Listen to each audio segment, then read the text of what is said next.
Hello everyone, I'm City of Las Vegas Communications Director David Riggleman. Thanks for joining us for Access City Council.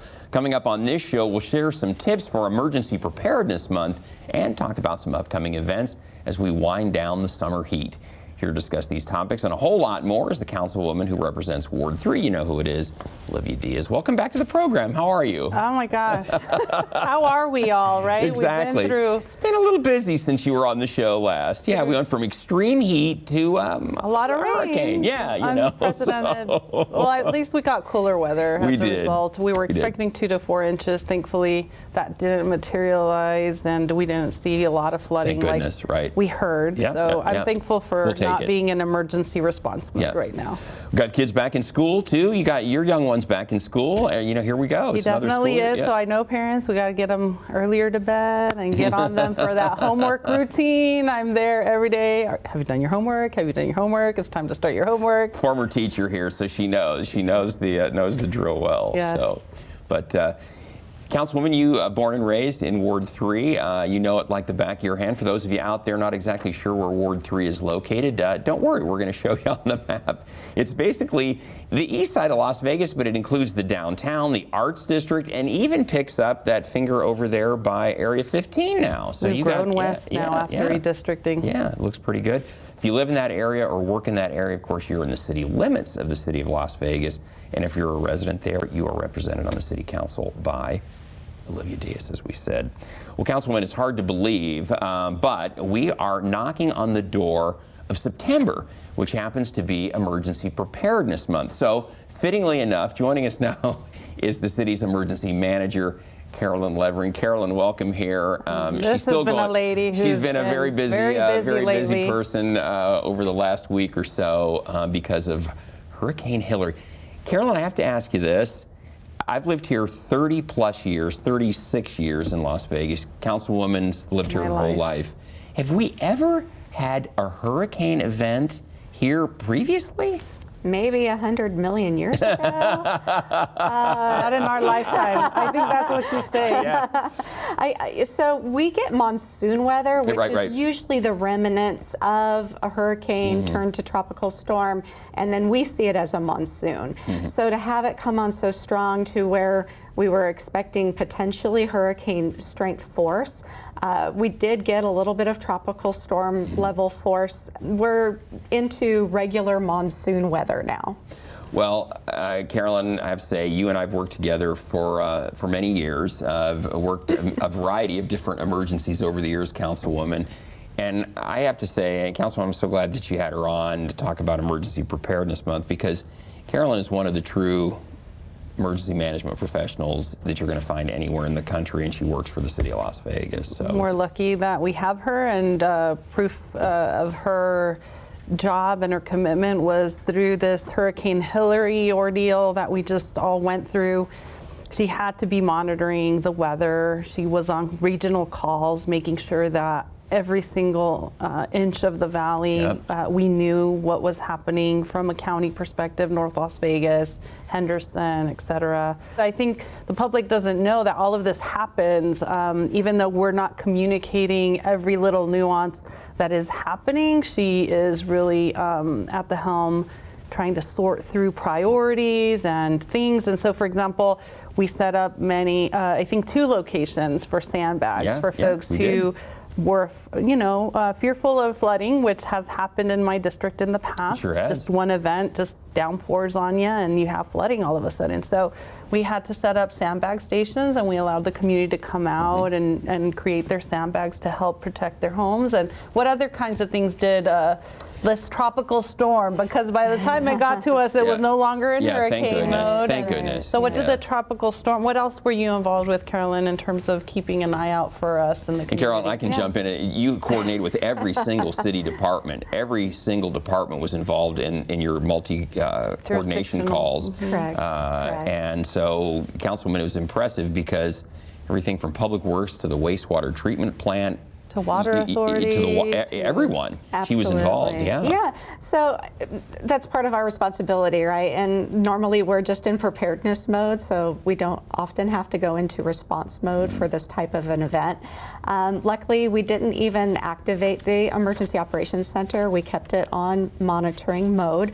And because of our close relationship with the local National Weather Service office, we were able to get real-time data, real-time forecasting information regarding what we could expect in our community in the form of wind and rain.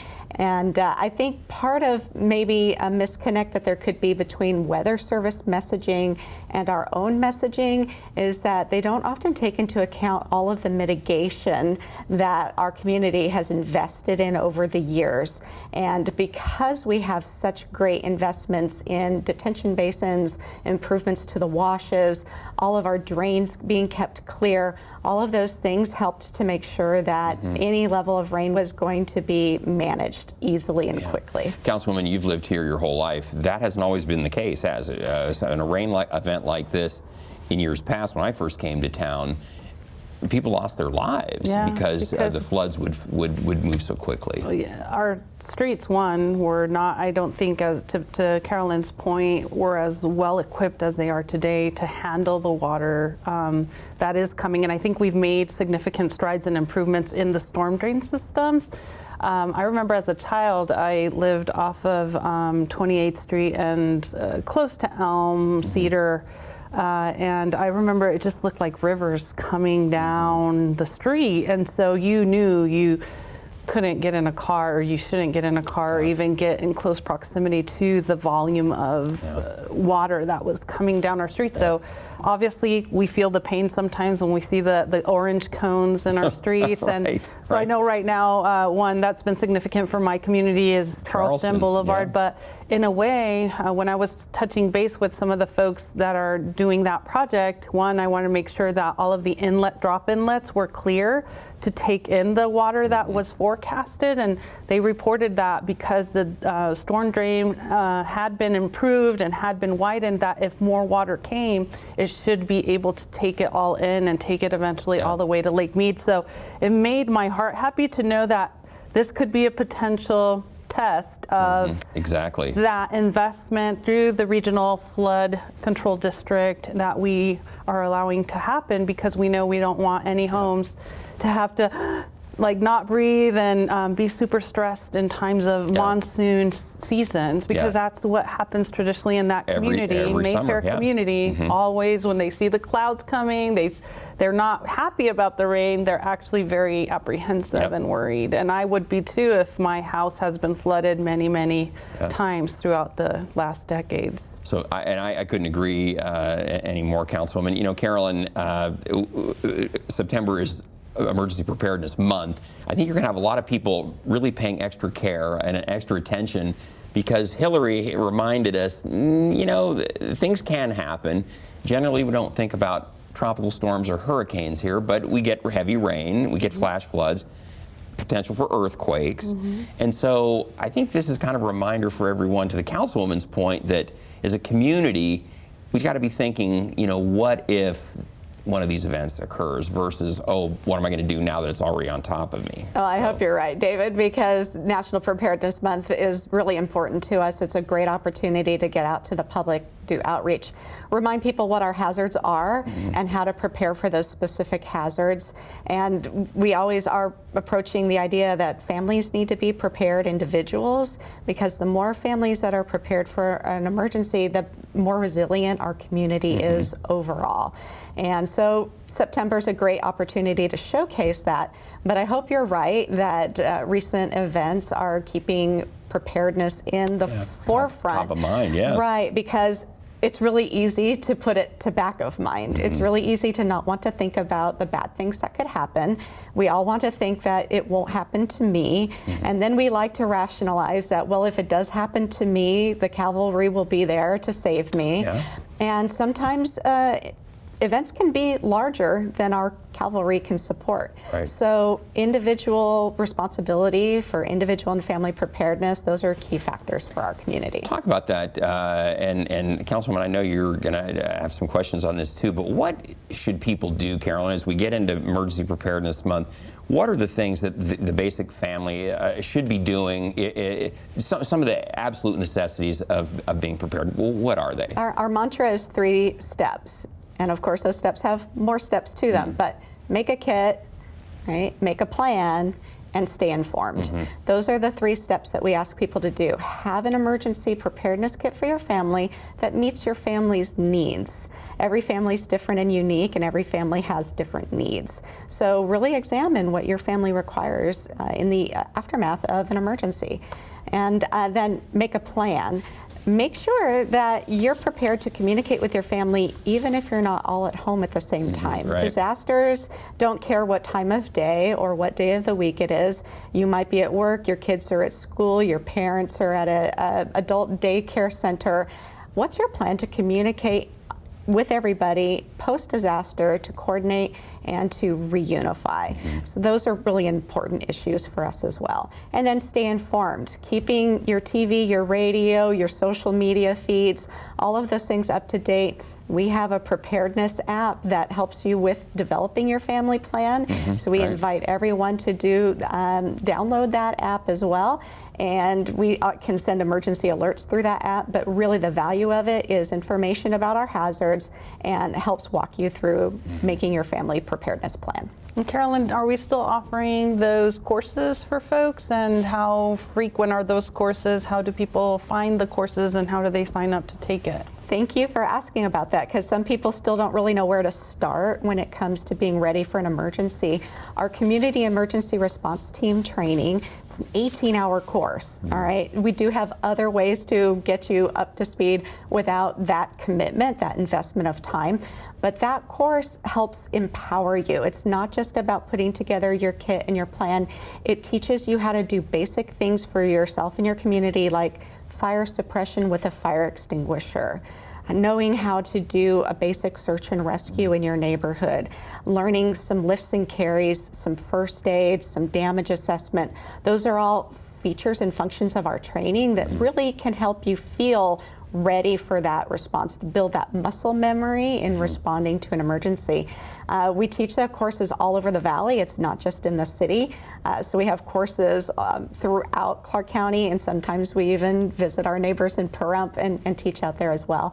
And we're offering the course in Spanish this December, and so I hope that folks who are more comfortable with the Spanish language, that they join us for that training program, because it's going to be really great, very informative, and really useful. And really exciting about after our CERT training program is we've just launched a volunteer initiative, and we're starting to take in people who want to commit even more of their time and energy towards community resilience and helping us spread the word, staffing health fairs and public events to give people preparedness information, especially when you don't have that 18 hours to commit. Right. And just overall get our community thinking about emergency preparedness when the skies are still blue, so that we're not scrambling to get information out to people when the rain comes. Those CERT volunteers too, Councilwoman, to Carolyn's point, if first responders can't get there because this is a major event, it's a huge event, those community volunteers are the ones that are going to be able to step in a situation to help before the first responders can get there. Sometimes they can't get there, they're just overwhelmed. And even in preparation mode, I know that even after this whole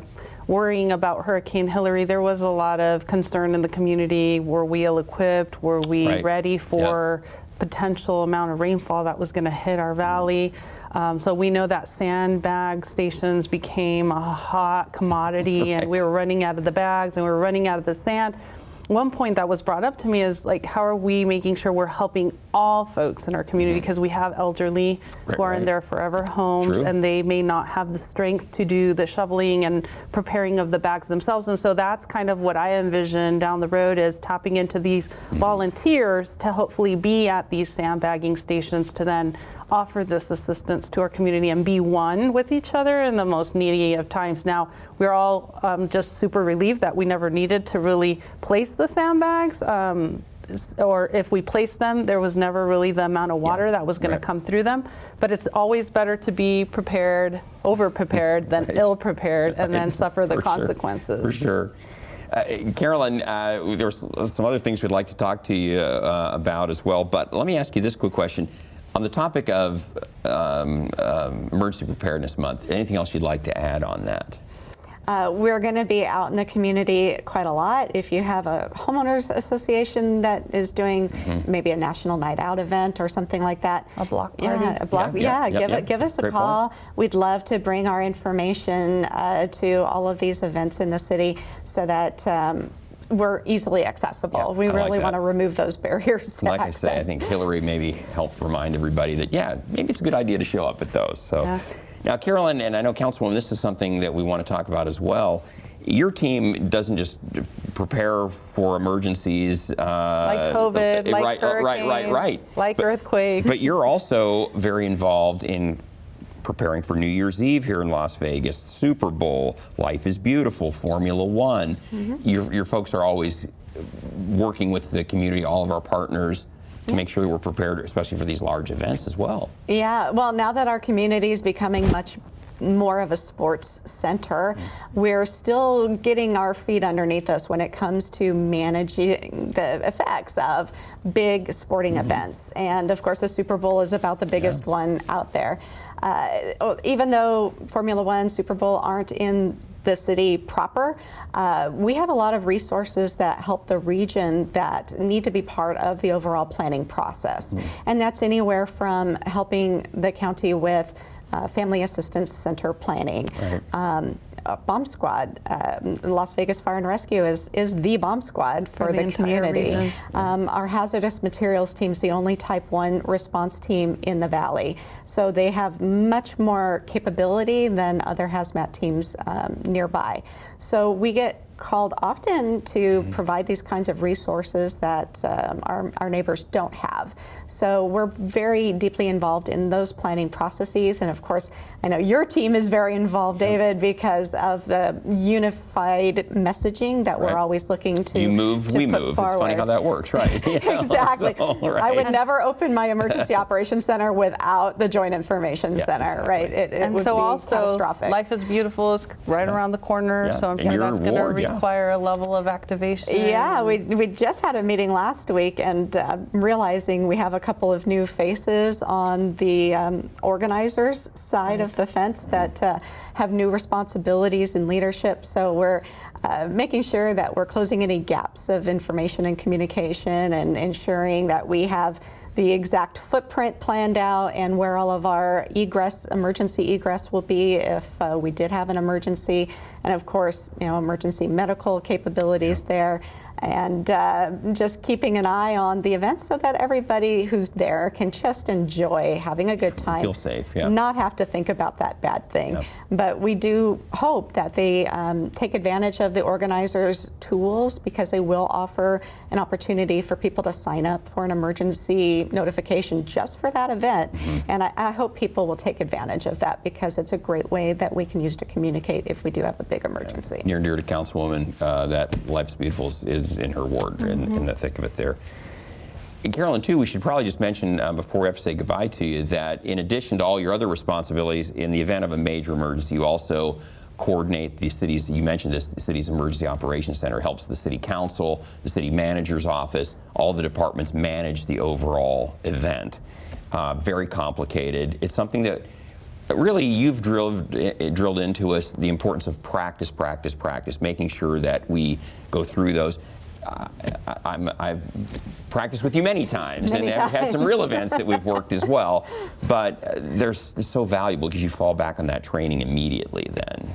Yeah, practice like you're going to play, right? And so it's really important to us that when we do have an exercise, whether it's a tabletop exercise for our continuity of operations plan, whether it's a functional exercise, putting up an emergency shelter, with our partners, with the Red Cross at a community center, whether it's a full-scale exercise where we're participating with the county, with the state, and even FEMA, for example, to make sure that everybody knows their role, everybody stays in their lane, but also that everybody is providing information and sharing resources. Those are all the most important elements of the coordination that goes on when we have an emergency.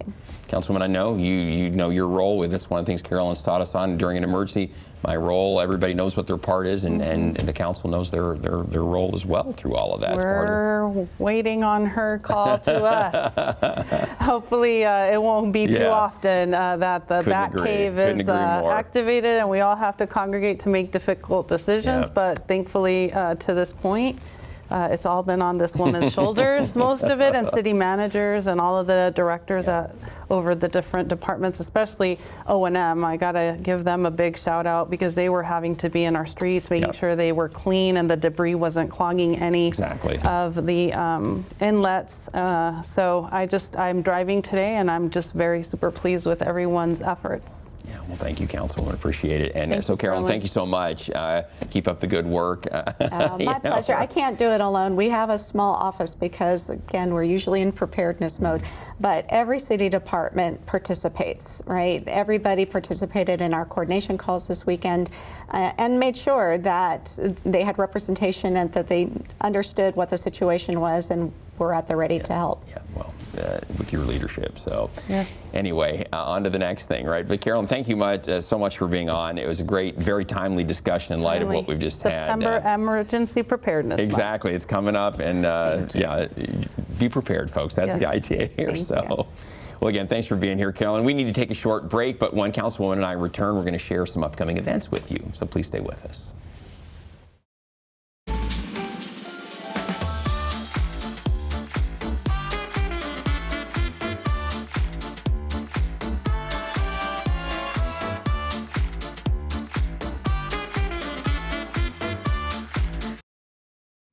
Welcome back, everyone. Councilwoman and I have some special events that are coming up that we want to share with you.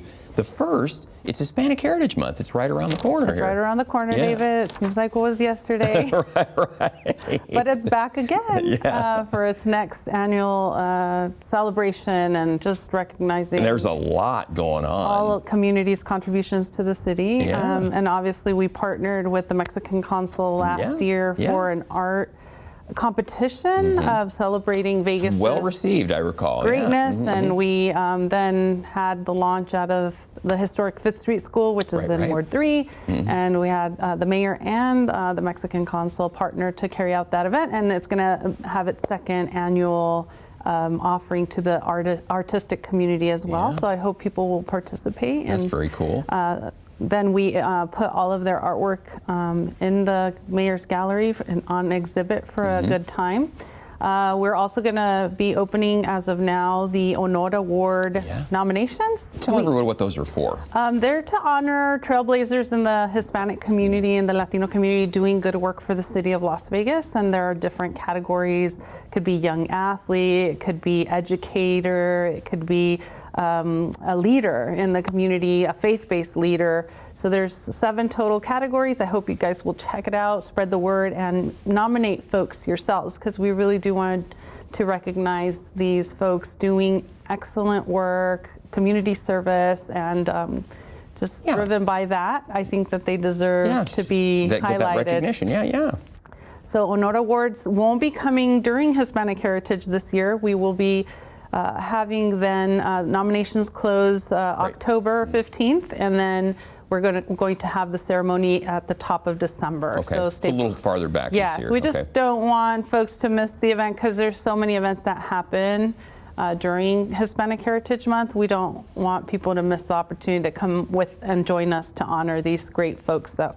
will be the finalists. Sounds good. Sounds good. You have an El Grito event. El Grito, that ties in with Mexican Independence Day. Absolutely. 15th, So this year, coincidentally, it happened to be where we have newly installed the bell. The replica of the Mexican Independence bell is in the courtyard of the East Las Vegas Community Center. The Mexican consul, Julian Escutia Rodriguez, is available to do the ceremony, and so we will be having that ceremony open to the public, and we're doing it in conjunction with Metro and the Mexican Consul's office and the city. And so we invite everyone to come and celebrate the Mexican independence with a very traditional ceremony called El Grito. This is what the President of Mexico replicates. And so the consul does it as well. And so it's the 15th of September at 6 p.m. East Las Vegas Community Center. To get more information about all the events, there's quite a few events going on for Hispanic Heritage Month. You visit our website, lasvegasnevada.gov/Hispanic Heritage, and it'll all be on there for you. So it's a lot. So I hope you take part. Yes. And Councilwoman, tell everybody too, Chuck Minker, you have a meeting going on at Chuck Minker to talk about the future of the center, right? Absolutely. We want to look at the possibility of redoing Chuck Minker. Right now, the majority of the offerings are racquetball courts, and I know that that's not something a ton of our community are doing. Yes, we do have those diehards still going strong that come and utilize the courts, but not the majority of the adjacency. So we just want to hear from our community. What are some good uses you think we should be looking at creating an indoor athletic space for our community? We want to possibly think big instead of just one story. Will it be multi-story? We want to hear from you because we don't want to create an application or a design and it doesn't meet all the needs of our community. So after COVID, we just realized how instrumental it is to remain healthy and to have places. And as we were talking about earlier, I mean, our weather is getting hotter and hotter. And so how can July was rough. How can we be more athletic in a cooler do it inside? space? Exactly. I'm right there with you. I love that idea. So is there a running track that we could be thinking about having indoors? So I think the sky's the limit. So please join us at Chuck Minker for this community meeting to get this input. It starts, it is slated August 30th at 6 p.m. At Chuck Minker, very and good. we want to get your thoughts. Yeah, very good. Thank you so much. And then, Councilwoman, real quickly, want to mention too, race coming up, 5K. You're going to be in it this year, I Yes, yes. I've kind of, since COVID, I've dropped off that workout horse a bit, but I'm trying to get back on it. And a good reason is the Vegas Strong 5K race to help all of the victims of 1st October. It's the 5th anniversary this year, and so it is, while still touches all of us about the lives lost, but I think that it's about honoring them and then also helping the families and friends continue to move on and supporting them. And so Councilwoman Ellen Polensky and myself have decided we're going to sign up. We're making the call to all city staff, to all city residents to come and join to support a good cause. And so hope to see you guys at that race, which will be September 30th. But just putting it on your radar, because if you're like me, from couch potato to 5K, you got to give yourself some training time. Better start training a little bit. Don't just go out there and try to run 5K. No, that's the wrong way to do that. 3.1 miles, by the way, if you're going to do the math. So probably like 30 to 40 minutes at a different, at an okay pace. That's right. But so train before you get out there. Yeah, so that you don't have to suffer the day or 2 or 3 after. Well, Councilwoman, good advice all the way around. We're about out of time, but we want to tell everybody out there, we always want to hear from you. So if there's something you'd like to share with Councilwoman Diaz, you can find her on Facebook, Twitter, and Instagram. You can also contact her by picking up the phone, 702-229-4623, or send her an email. Her address is odiaz@lasvegasnevada.gov. And she or one of her great staff will get right back to you. Councilwoman, great show, very busy, a lot going on. We'll see you in 6 weeks. We'll do it again. It'll be like it's tomorrow. Right. Exactly, it goes by quick. It goes by quick, but I hope everyone is good and that everyone's enjoying their kids going back to school and our structure being back in our lives. Yeah, be safe, everybody is as well. Well, Councilwoman, thank you so much. Folks, don't miss our next show beginning on August 31st with Ward 4 Councilwoman Frances Allen Polensky. You can catch all of our KCLV shows now on Apple TV, Roku, and Amazon Fire. Also, watch for our QR code at the end of this show to subscribe to our newsletter. Don't forget, you can watch us live on the internet at kclv.tv. Thanks for watching, everyone. We'll see you next time around.